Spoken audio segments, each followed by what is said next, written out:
At the culmination of creation, after God had made the heavens and earth, and all therein, he specially fashions beings in his own image, according to his likeness. The Lord God formed man of the dust of the ground, and breathed into his nostrils the breath of life, and man became a living being. This was Adam, the first man and progenitor of the entire human race. Fittingly, Adam means man, mankind, or humankind, and is a wordplay on the Hebrew term for ground.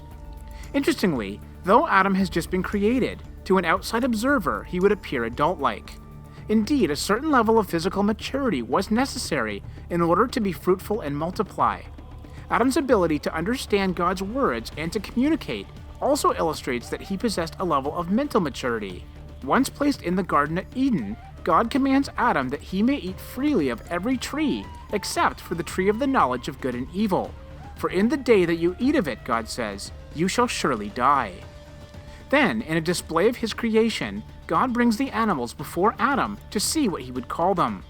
Through this process, Adam realizes that none of them are comparable to him. He alone bears the image of God. As he is thinking on these things, he falls into a deep sleep. While sleeping, God takes out of Adam's side and forms the first woman. When Adam wakes and sees her, he says, "This is now bone of my bones and flesh of my flesh. She shall be called woman, because she was taken out of man." And they were both naked with no shame. Though God had provided them the perfect life, a tempter was in their midst. The father of lies comes as a crafty serpent and convinces the newly married couple to partake of the forbidden fruit. At that moment, their eyes are opened. Now subject to full exposure, they hastily cover themselves with homemade garments of fig leaves and attempt to hide from their loving father. But nothing is hidden from God.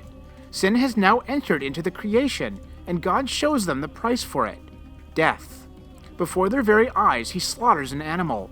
The blood is for the covering of their sins, and the tunics of flesh is for the covering of their skins. On top of this, they are cut off from the life-giver. God drives them out of the garden, away from the tree of life, and Adam is now forced to plant his own garden in the now cursed ground. Both spiritual and physical death began that day. Indeed, after 930 years on earth, Adam returned to the dust from which he came. Though Adam was literally the son of God, because of his fall into sin, a second Adam, a second son of God, would now be required to restore our lost relationship with our Creator.